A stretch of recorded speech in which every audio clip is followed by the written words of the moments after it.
آج اس دنیا میں پھر تبدیلی آ رہی ہے. اگر میں اس کو بالکل دوسرے انداز میں آپ کے سامنے رکھوں تو وہ کیا ہے کہ دنیا پہلے بھی سرمایہ داروں کی تھی, دنیا آج بھی سرمایہ داروں کی ہے, دنیا کل بھی سرمایہ داروں کی ہوگی, لیکن وہ سرمایہ دار اپنی چولی تبدیل کرتا ہے, یا یوں کہہ لیں کہ جو سٹرکچر ہے اس کو چینج کرتا ہے.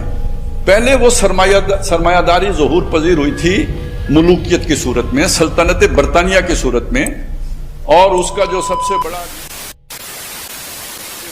ملکہ عالیہ اور پوری دنیا پر اس کی حکمرانی, یا یوں کہہ لیں کہ برطانیہ وہ ریاست تھی کہ جس کے اوپر سورج غروب نہیں ہوتا تھا. پیچھے کون تھا؟ پیچھے وہی سرمایہ دار تھے جو اس پوری مملکت کو چلا رہے تھے. وہ اس کا فیس تھا جسے ہم بادشاہی کہتے ہیں, شاہی خاندان جو برطانیہ کا ہے. لیکن اس کے بعد جو بھی مغرب میں شعور پیدا ہوا, انسانوں کو اپنے حقوق کا احساس ہوا, اس سے خطرہ پیدا ہوا کہ کہیں ہمارا سارا نظام اڑ ہی نہ جائے, ہمارے ہاتھ سے سارا اقتدار نکل ہی نہ جائے, تو ایک نیا نظام تشکیل دیا گیا جسے ہم سرمایہ دارانہ جمہوریت کہتے ہیں. یوں سمجھے لبادہ پہنا دیا گیا سرمایہ داری کو, بادشاہت سے کا لبادہ اتارا گیا اور جمہوریت کا لبادہ پہنایا گیا. اقبال نے اس پہ تبصرہ کیا ہے کہ یہ ساری بناوٹی سنگار ہے, حقیقت سے میں کوئی تبدیلی نہیں آئی ہے, اور یہ تبدیلی ہم نے اس لیے کی ہے کہ کہیں انسان ہمارے خلاف بغاوت نہ کر دے. انسان سیانہ ہو گیا ہے. ہم نے خود پہنایا ہے شاہی کو جمہوری لباس, جب سے آدم ہوا ہے خود شناس و خود نگر. اور تم یہ سمجھتے ہو کہ یہ واقعی کوئی انسانی حقوق کا تصور ہے؟ ہرگز نہیں.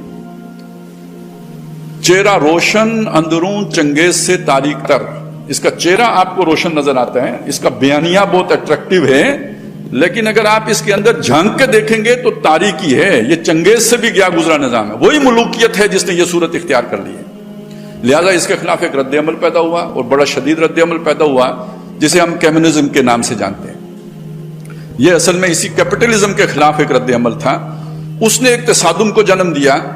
بہرحال وہ کیپٹلزم طاقتور ثابت ہوا اور کمیونزم اس کے سامنے شکست خوردہ ہو گیا. لیکن ان دونوں کے ملاپ سے ایک نیا نظام بنا. وہ فلاحی ریاست کا تصور وجود میں آیا جو اسکینڈینیوین کنٹریز میں روبہ عمل آیا, لیکن وہ دنیا میں نہیں پھیلا. اسکینڈینیویا میں پھیلا, دنیا میں نہیں پھیلا. دنیا اس کی نگاہ وہاں تک نہیں پہنچی, اور دنیا تک وہ رسائی حاصل نہیں کر سکا. اسی دوران ایک نئی کروٹ دنیا نے لی ہے, اور وہ ہے چائنا ماڈل. چائنا میں پہلے جو بھی ماؤ انقلاب لائے تھے وہ سمجھا گیا کہ کمیونسٹ ریولوشن ہے. تھوڑے عرصے کے بعد جو چائنا کی اب ترقی ہوئی ہے, یہ کمیونزم سے پسپائی اختیار کرنے کے بعد ہوئی ہے, جب انہوں نے ویسٹرن کیپٹلزم کو اپنے ہاں راہ دی ہے. لیکن انہوں نے اپنا پولیٹیکل سٹرکچر جو ہے اس کو ویسٹرنائز نہیں کیا, اس کو وہی رکھا ہے جو کمیونزم میں تھا. اور وہ کیا تھا؟ One party rule. تو جب آپ کہتے ہیں چائنا ماڈل, تو چائنا ماڈل کا مطلب کیا ہوتا ہے؟ سیاسی نظام کمیونزم والا اور معاشی نظام مغرب والا. اسکینڈینیویا میں کیا تھا؟ وہاں انہوں نے لیا تھا جو ڈیموکریٹک سسٹم, وہی جو ویسٹ میں تھا, لیکن اپنی عوام کی فلاح کے لیے, بہبود کے لیے, سوشل ویلفیئر کے لیے انہوں نے وہ کمیونزم کے جو اہداف تھے وہ بھی مقرر کر لیے تھے. تو اسے ہم کہیں گے, یہ ویسے ایک تصور ہے دنیا میں ترقی کیسے ہوتی ہے, ارتقاء کیسے ہوتا ہے, تو کہتے ہیں اس کے بھی اصول ہیں, جیسے فزکس کے اصول ہیں, جیسے کیمسٹری کے اصول ہیں, تو یہ سوشل ایوولوشن کے بھی اصول ہیں. اور وہ کیا اصول ہیں کہ ایک تھیسس ہوتا ہے, وہ تھیسس اپنا آپ دکھاتا ہے, پھر اس کا ایک اینٹی تھیسس وجود میں آتا ہے, پھر ان دونوں میں تصادم ہوتا ہے, ڈائلیکٹیکل میٹیریلزم, ان کے درمیان ڈائلیکٹ ہوتا ہے. اس کے نتیجے میں جو اس میں بہتری ہوتی ہے, وہ دونوں کے بہتریاں مل کے سنتھیسس بن جاتا ہے, اچھائیاں جمع ہو کے سنتھیسس بن جاتا ہے, اور یہ سنتھیسس پھر خود ایک تھیسس کی صورت اختیار کر لیتا ہے, پھر اس کا اینٹی تھیسس آتا ہے. یوں زگ زیگ میں ایوولوشن ہو رہا ہوتا ہے. یہ تصور ہے. لیکن چائنا ماڈل میں ہم کیا دیکھ رہے ہیں؟ یہ الٹی گنگا بہ رہی ہے.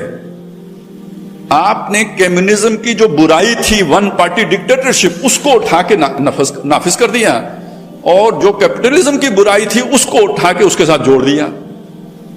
سنتھیسس تو ہوا ہے, یہ ہائیبرڈ سسٹم تو ہے, لیکن اس میں دو برائیاں جمع کی گئی ہیں، کمیونزم کی برائی آمریت اور کیپٹلزم کی برائی سرمایہ داریت، یہ دو جمع کر کے آپ نے چائنا ماڈل بنایا، لیکن ہے بڑا نفع بخش کس کے لیے؟ سرمایہ دار کے لیے، اس لیے کہ مزدور کے حقوق ہی نہیں ہے، ڈکٹیٹرشپ ہے نا، جو آپ اس کی مقرر کر دیں گے وہ لینے پہ مجبور ہیں، جو آپ اس کے لیے اوقات کار مقرر کر دیں گے وہ اس پر کام کرنے کے لیے مجبور ہیں، اس کے اپنے رائٹس کا کوئی تصور نہیں ہے، کرپشن کر نہیں سکتا، جو چھوٹی سی کرپشن کی سزا بھی گولی ہے، یہاں لوگ مثال دیتے ہیں نا، چائنا میں کرپشن کرنے والے کو گولی مار دی جاتی ہے، ہمیں بڑا اچھا لگتا ہے گولی مار دی جاتی ہے، تو بھئی وہ کوئی خچر ہے کہ اس نے دو لتی ماری تو آپ نے گولی مار دی؟